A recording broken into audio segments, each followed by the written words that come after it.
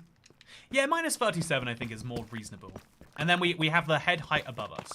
So we're gonna mine all of these blocks in a space that is about 3 times as wide as our existing one. Starting with this being the back wall still though. Yeah, this is the plan. So now we make a very, very big area. And it's gonna be great. So I'm bored, entertain me, says, because no YouTubers are, says Spy always wins.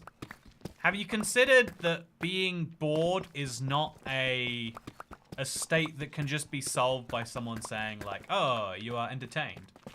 Like, your boredom isn't coming from the lack of something else. It's coming from inside of you. There are lots of sources of stimulation around you. You even said there's lots of YouTubers you would like to watch, but none of them are entertaining you. And so it's not that like, oh, let me hit the entertainment button. I don't think anyone can just like magically make that happen. Instead, you've got a question inside of yourself, like, what is it that I am needing or missing in the world? And that is that's a question I can't answer for you. What I can say is that the most important thing, personally, I don't regret dumb things I did back in the days unless it still harms me to this day. Yeah, you're actually right. There's a lot of dumb things that I think a lot of people do regret. Like, I know I have a scar from when my friend burned me alive when I was 13. But I find it to be funny. it's a good story to tell, you know. Like it's very, unless you get genuinely traumatized from something bad, you're probably having a good time with it. So also, no, Toycat, you have to do a little jig and entertain us. Also, you took that, you saying that entertained me, but wow, you took that deep. I think that's my tendency. I think I like to go a bit deep with surface level questions. Is that good? I probably, is it, don't you have more fun of a time when you learn something about humanity? When you learn something about your inner workings, more so than when you just go, ha ha ha, the man is making a house and it's under the house in the house. Ask yourself what you want most in life, then start working towards that in small steps. Yeah, I think every day you need to ask yourself what you want, like, today. What is, like, reasonably achievable? What is reasonably achievable in a week or a month or in years? And you need to orient your life moving towards that. Because in the same way that I think we have this need to feel useful, I think we also have a need to achieve the things that we want to do for ourselves. You feel bad if you haven't achieved things because everyone around you is aware of that. Or maybe if it's internal, you're like, but I could have done so much more than I have. A lot of people do feel something like that. Dive right into the deep end of the philosophy pool, says Caillou9. I mean, I think the deep end would be questions that are more like, you know, can you ever truly live a good life? Can you ever be at the point where you feel actually comfortable with dying? You know, like can you be at the stage where you actually say, yes, this was a life well lived, and there is nothing more to do? It's or is that a fairy tale that we believe? Because the alternative is very dark. The alternative is having to believe that no, there's not. So yeah, I would say that's the deep end. The shallow end is just like, oh, did you know that if you make goals for yourself, you'll self-actualize in a much more real way, and that's something that's important. I didn't come here for this. Why do I torture myself watching Toycat? Just wanted to see a man dig a hole. Man dig hole. You know, thinking deep in the deep dark of Toycat. You know, don't we all want to see a man dig a hole sometimes? I've seen, you know, one of the things I really want to do. This is, I don't know how to find this, because it's very expensive the only times I have seen it. But I really want to, like, go be my dream job, if I wasn't a YouTuber, is working in construction. I would love to look at a big building and someone says, I'll give you 5 million if you tear it down. And then just going in with a digger and being like, ugh, ugh, you know? And if you look at what I do in Minecraft, you can see that coming out, right? It's, you know, what I like to do in Minecraft is I build in negative space. But effectively, that's just, I like destroying blocks. I like when there starts being blocks, and then those blocks go away later. It's one of my favorite things, and I'm doing it right now. I'm doing it big, in fact. Also, do you think there'll be a mob vote this year since Spy always wins? Yeah, probably. Almost certainly, in fact. I think Minecraft is very big on the mob votes.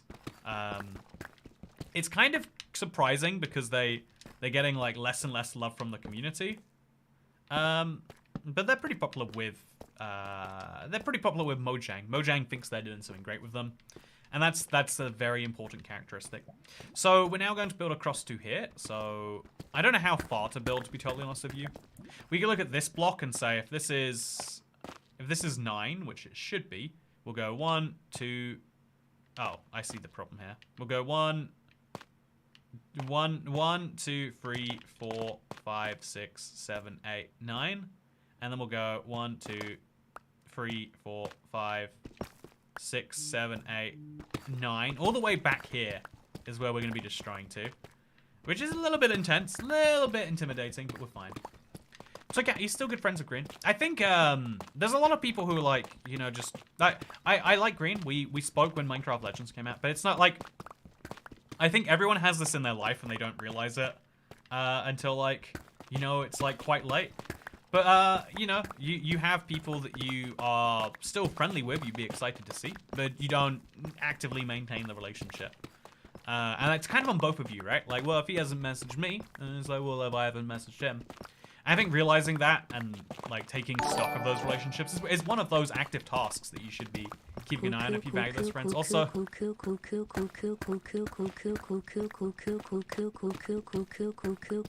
you very much, cooing pigeon.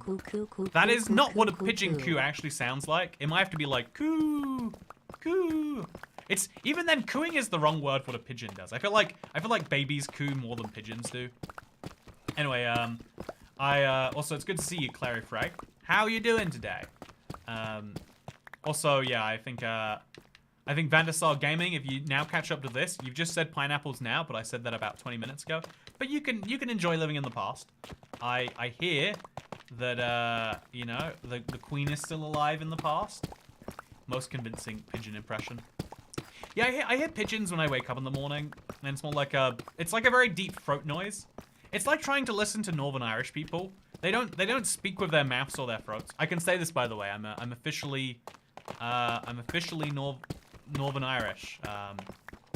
Or like I guess I always was, but you know, the government of regular Ireland will recognize that fact. Exciting announcement inbound. But yeah, let's throw away these 5 bamboo. I'm gonna be honest, don't need them. I'm just gonna put them over there and deal with it later. This is gonna be such a huge area to dig out now, by the way. To go all the way down and all of this down to bedrock. It's a lot to do. But yet, it's something I must do. So we'll dig out to here. And now this goes all the way to there. And we're gonna go 20 blocks down to make a giant hole. So, whoopsie.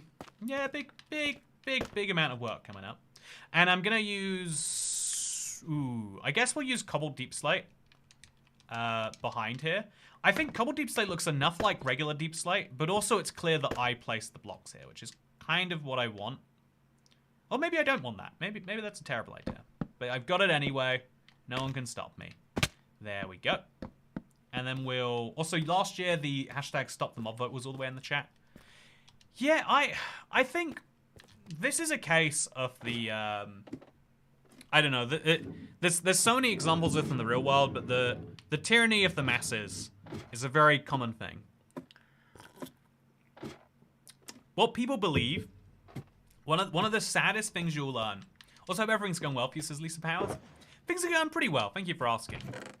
I've had a decent week. My biggest problem is I feel like I am always like the tiniest bit behind on it. Also, Toycat is officially Irish, confirmed. Glory to the Republic. I had to become Irish before I made a video that made any implication that they were not perfect. Had to carefully balance it out.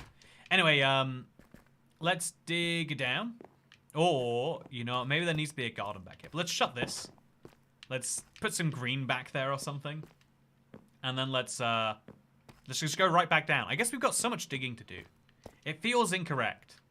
But we do just have to go down, make this happen. So this ladder now is going to have to go all the way down.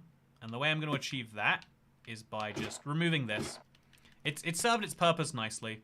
But that time has come to an end. Enjoyed seeing... Oh, man. It's so satisfying. One of the best things in Minecraft is watching scaffolding fall on your head. And, yeah, we're good. So,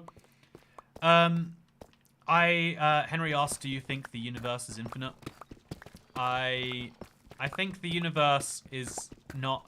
I think nothing is truly infinite, right? Like, infinite is basically a thing that we make up to describe things that don't have an end that we can understand. Because there are different types of infinities. You know, we can measure infinities against each other. Which implies that they're not all the same loose topic of being forever. Because there's forevers and there's like forevers. It's a real topic. Anyway, Toycat, you're actually gonna make stairs and water around the first house, says Narlis. I don't know why you would assume I would. I don't have that as the plan. I think it'd be funny if the first house looks terrible and then the next one has all of the detail. Personally, that would be my favorite. That'd be my vision for this whole thing. Also, you're invited to my bedroom. ibxtoycat says pin 2108. You're not? Thank you. I will definitely not be ever using that option. But I'm glad you offered anyway. It's nice to be invited to places, even if you're not going to go, right? Like, there's just something about it. Not being invited hurts. Whereas being over-invited, it's like, oh, I hate having to say no. I'm just so popular. So, thank you.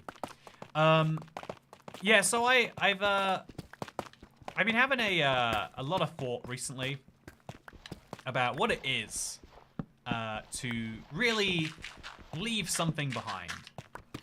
You know, in a very real sense of that word. Like, we talk about it all the time, but I don't know that there's a real established like definition of like, yeah, this is when you did good, and this is a sign you didn't do good. Also, I need to go down there and put some torches down if I'm going to destroy this gravel. It looks like I'm going to have to do it quite a bit. So let's just place 3 torches, then 3 of this, and woo, lots of gravel goes. Then we'll do the same for the next 3 blocks. This is one of the more annoying parts of mining sometimes, but it can be one of the more satisfying if you just like watching some gravel be destroyed, like we all should do. Minecraft worlds are technically infinite since nobody realistically reached the edge of generation. Yeah, right. If you think about it, if we had no creative mode and no way to modify the game engine, you would look at Minecraft and you would genuinely believe that the world was fully infinite. It just went on forever. And how would you ever be convinced otherwise? Like, oh yeah, no, there's a limit. Someone's been there once, they tell you. And they, you know, like, but it's not actually a possible thing. So the Minecraft world feels infinite, but it's not. And so the universe feels infinite to our current measuring technology, but it's overwhelmingly likely that in a world where physics work, that it's not actually infinite, right? And so I think the actual measurements of the galaxy are that it's like, it's just that it's growing all the time, and it's growing faster than we can observe it, or that we could ever travel to it. And so that makes it overwhelmingly likely that it's infinite. But the Minecraft world looks overwhelmingly likely that it's infinite, but it's still not. Anyway, I thought there were a couple of people that legitimately walked to the edge of a Minecraft world. I've seen someone do it on the beta version. There was someone who like made a big deal about being first. And I have no doubt that there are people who have tried. And I imagine if you flew, you could get there very quickly. It's a whole thing. Anyway, perfect. Just finished watching the other one, says Barry Pro. Good to see you. Yeah, so I am building a house in the basement of my house solely just for the fun of like, oh yeah, but it'd be funny when people go like, oh, is there, what's under here? And then they see a whole new house. they're gonna freak out. It's gonna be the best. So now we're gonna make this go down here. We want to make it very clear where this line starts and ends. And I guess we're also gonna have to build a big wall along this, or we could just leave it here later and build the wall further back. It's our choice to come before then. And now we're just gonna destroy some blocks on this side. I think the most important thing when you're working a big project like this is just making the areas you've got to destroy look very, very clear. So you don't destroy something you're not meant to by accident. If only, not because it like takes a lot of time or like pickaxe resources. Let's be honest, we have so many of both those things. But just because it feels good knowing that every little block you do is making a difference on a project. I think I love that feeling of making a little difference here and there. I think that's why all of the comments I got recently that said it helped, you know, even when it was something that like, yeah, on the surface felt silly to me. It's like, no, actually, every human problem is silly. Your biggest problem you've ever had is something that someone else has gone through and has no problem. Also, my father-in-law Jeff said he'd be interested in watching your stream, says Adam Sony. You know, tell him to join. Like, literally, become a member. This is how you become a better... this is how you build a better relationship with your father-in-laws. Pro tip. You just got to speak to them. You've just got to give them a little chat and be like, yeah, I bet if we watched the same Minecraft streamers, then we'd have better conversations in real life. Oh, and then, you know, maybe I could play some golf or whatever you're interested in. Honestly, yeah, like, exchanging interests is one of the hardest but most wholesome things you can do to show that you really care about someone. Because, you know, it's really easy just to be like, oh yeah, because you know the most common date and hangout and way to meet people is to go out for food. Everyone likes going out for food, and you know why that is?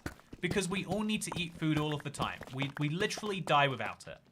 And so in a way, it's like, it's nice that you can do it, but it's also not showing the people you're with that they're special in any way.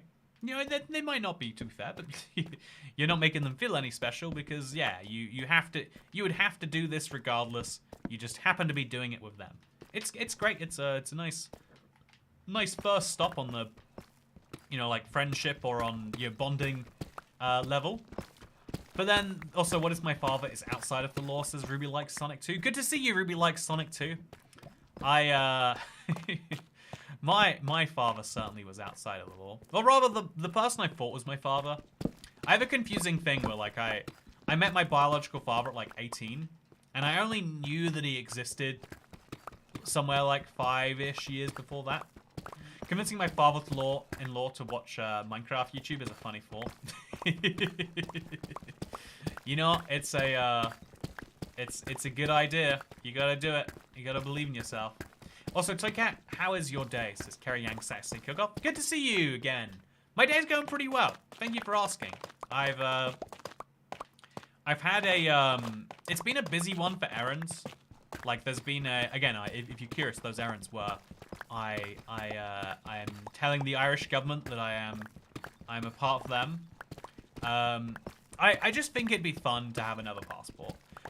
There's something about the idea of citizenship that I think is so, like, built into people's minds, but also kind of breaks when you really think about it.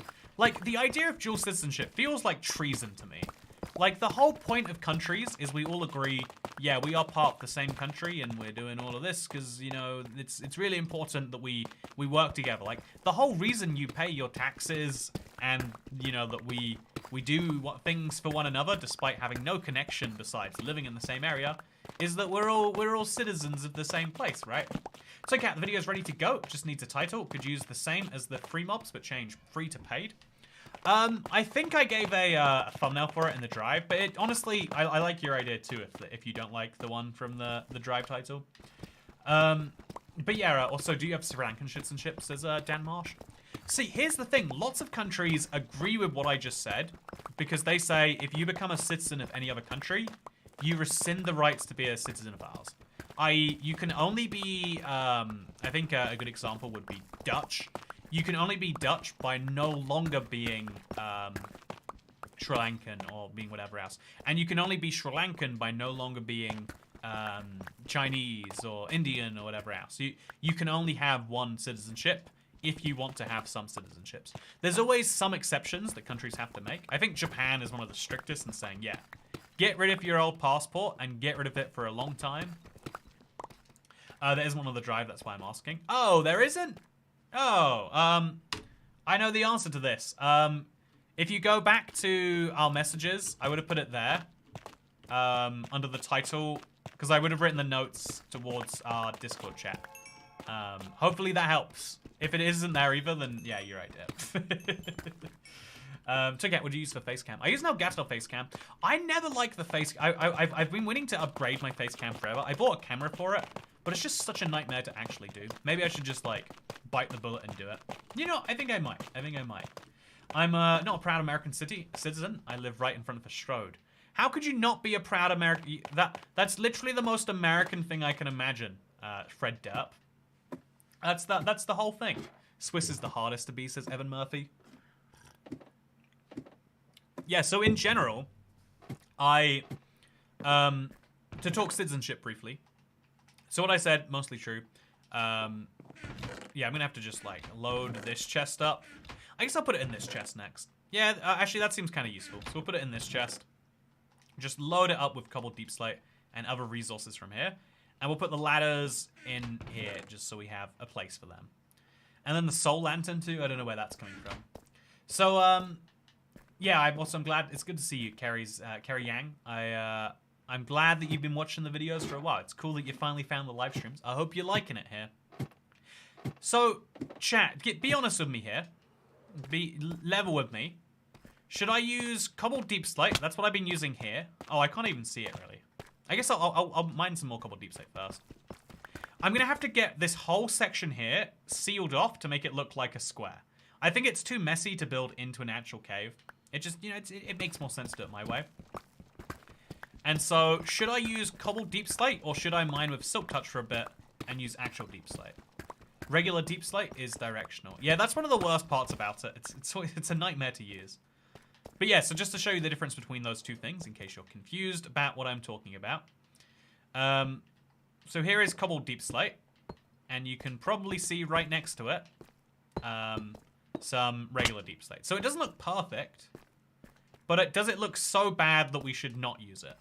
Because I think from a distance it looks fine enough, right? I think from a distance you don't even notice. But that's me saying that. I have the incentive to be lazy. Use silk touch and use regular deep slate so it's natural. Cobbled deep slate's fine. Your world usually doesn't mind showing when something is artificial. Yeah, it's an interesting point that you can match it to the world. Like in a way that makes it, that adds to the impressiveness of what you're seeing if you know that something was filled in later. Put tinted glass where the caves were. Oh, I like that idea too, actually. Have a bunch of like black glass showing over there. Oh, yeah, I kind of like that idea. Cobbled deep slate, says Alex Clark. Okay, cobble seems fine, though I do have 144p on this stream right now. Okay, everyone switch to 144p, and then we'll all agree that cobbled deep slate's the best. Does that sound like a plan? It adds texture. Yeah, it kind of does, honestly. It's not just a big hole I had to dig into. It's something else entirely. So I also do like the idea of having some tinted glass be visible there, but rather than making it just filling the gap perfectly, I'll fill the gap to be like 3 wide and then fill that with some tinted glass. I think that would be a fun idea. Yeah, it's a good use for a new block. I always like one of those. Always fun to have an excuse. And so we'll totally do that. Time zones are silly, like it's 8:30 p.m. and there are people saying good morning, says Ruby likes Sonic 2. If you think about it, the silly thing is that we can talk to people from the other side of the world. I was thinking about this recently. The number of people who meet and like are in relationships with people from another side of the planet. You know, like I love that. Like it was physically impossible for most of human history where there has been distinct races, which I don't know. I don't actually know the end on that. I've looked into lots of different sources, like somewhere between like 80,000 and a million years ago. You know, like people split into different types of people, but slowly over the course of generations, so that they could adapt to their environments. But the idea of like you know, having a, you know, like, I don't know, white and Polynesian marriage or, you know, like anything else to make children was like near unthinkable. And so it's crazy that now it's like, yeah, that's just as likely as almost any other combination. Limited perhaps only by the number of Polynesians in the world compared to the number of white people, say, which is very low compared to the number of black people, which is very low compared to the number of Asians in the world. I think it's fascinating. Also, Toycat, I saw your hot takes video. I agree. Neverite is kind of overrated. Just knockback resistance. I did see a good response to it, though. Someone said, like, yeah, it's kind of meant to be... again, whether you... Oh, so I shouldn't have replaced that. It's going to be destroyed. I saw someone make a good point that, like, actually, Neverite being, you know, not very good is probably better because there's no overarching... There's no, like, massive urge to get Neverite. It's not that you need Neverite. It's just nice to get, and it makes you feel more powerful and more complete. And I heard that, and I was like, yeah, I guess so, honestly. I did agree with it. It did fit just right. Okay, so everything in front of this block is going to stay, and then everything around here is going to become a big, like, tinted glass hole. So the way we're going to show that off is we're going to place blocks until around minus 36 or so, let's say. And, yeah, we'll place them over here, too. And then from this setting onwards, we'll have the tinted glass. And then after 3 or 4 layers of that, we'll go back to cobbled deep slate. And it'll look kind of cool, because you'll see the original cave that used to be here. So let's go back now, and let's place these blocks. 1, 2, 3. 1, 2, 3. 1, 2, 3. And yeah, that's a good way to utilize some extra blocks in something that will be fun later. So, I mostly get Neverite for the aesthetics now. Being from one from the other side of the world, matching Toycat's live stream is kind of hard. He streams during my sleeping hours. What time is it right now, Clarifray? How did you specifically, like, have to set an alarm or something for the stream? How did it go? I'd love to know. I think the way the world works now, where you can just speak to someone from the other side of the world like it's nothing. 4:35 a.m. So are you up early right now, or are you up late? I woke up around 2:35 a.m. What's going on in your life that leads to you waking up at 2:35 a.m.? That's my question. Something serious is going on. I think that waking up early is like a virtuous thing. If you ever go for a walk at 5 a.m., it's nice. It's really nice to go for a nice early walk. On the other hand, you go too early, and you start to get into the opposite side of, like, you know, in brief terms, I don't want to say, like, degeneracy. I don't want to say, like, oh yeah, it's bad to be up late. But in general, when you meet people up late, they're way more chaotic. You know, they're likely to be inebriated. They're more chaotic people. You encounter more chaos late at night than you do early in the day. I don't think that's a controversial thing to say. And so it's interesting that, like, waking up a little too early means that you're not waking up early anymore. Your sleep schedule's all the way broken. I guess you can't go outside for the first few hours after you wake up too. Anyway, accidental naps at 8 p.m. result in waking up at 2 a.m. I think it's been years since I've had an accidental nap at 8 p.m. where I woke up at 2. You feel so lost and broken in the world, right? Though, am I mistaken? Is this just me? Because whenever it would happen, I'd be like, this is the worst. I'm never gonna get anything done ever again. Also, wherever all the animals went from the super chat, says Toby Piggy 123. You know, it's really sad. We've gone from goose to quack to pigeon.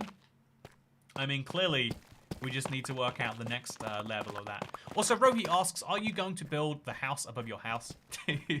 I really want to. I probably have the resources for it. There's a very good question of whether I should. I don't know the answer. I have permanent man morning sickness. I think waking up sucks for everyone. I've yet to meet someone who's like, yeah, you wake up and you're immediately fresh in the day. Which is weird because you'd think your waking up should be the best time. Your body, in the same way that meditation is good because you kind of clear your brain of thoughts. Like when you wake up, your brain has finished like defragging itself. It's, you know, like everything should start just working fine. but it doesn't. It's terrible. Are you going to do a review of the Bedrock paid add-ons? Says Serendipity. The good news is yes. It was due to go up yesterday, but we had a bit of a schedule mix-up, basically. And so, yeah, it's gone up today. It's going to be good. I have some days where that happens. Those are few and far between. Yeah, it's... Also, I think I'm to save resources. I'd rather make a netherite pickaxe and a sword. Since I'm on a single-player world, it's cheaper for me. Yeah, in my opinion, the netherite pickaxe is valuable when you're doing a lot of projects like this. Like, this whole thing would just be going a little bit faster with a netherite pickaxe. And I think the other thing... Also, somewhere around here, I'm going to find my netherite church if I dig into the right place. But, yeah, I think that... you know, actually, let me go ahead and let's see if I can't... I'm going to find a nice place to put a beacon down here. So right now, I'm going to see if I can. I'm just going to say it's going to be, like, over here in the corner. So, like, 94, 90, 223, something like that. Within, like, a 5x5 block radius. Let's go up and see if we can't find something for it. Also, Houseception, says Crimson Amogus. I've got to admit, even though it seems like a silly little joke, every time I come up here, and I'm in the basement of my house...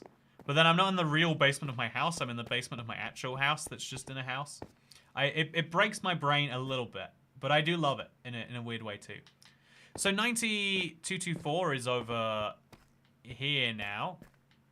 So this is a pretty decent spot, I feel like. Right here in particular. And if I just find a good spot from the top to there, that might be good enough. After this weekend, I'm feeling inspired to actually change my life. Be an active participant. Yeah, that's really important, Xavier. It is easier said than done, obviously. But it is a really important thing to be done. Okay, so 90224 is like here. Which honestly isn't a terrible spot for a beacon to be coming out of. So maybe we just should. We take one of the beacons that's hanging out over here. Or maybe if I've got some spare beacons lying around in my ender chest. I don't. I never do. But we could just lay down a little beacon down there. Yeah, let's do it. Let's put a little beacon. 9 of these. Grab 1 of these. And that way, as soon as we're done, we'll just bring it up.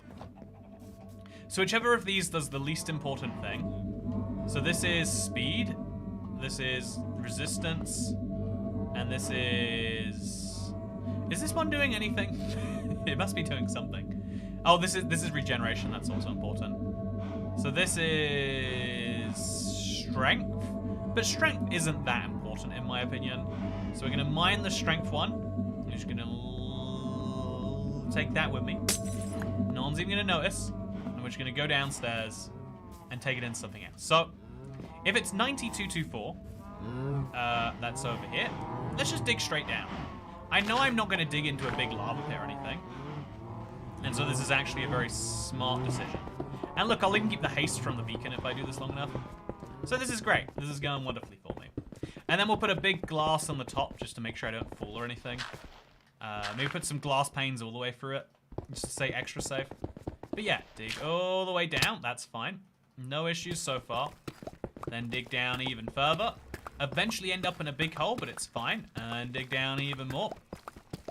And yeah, this is a sign of how big the scope of the project. Oh no, there's lava there. Okay, so that's something I need to work out.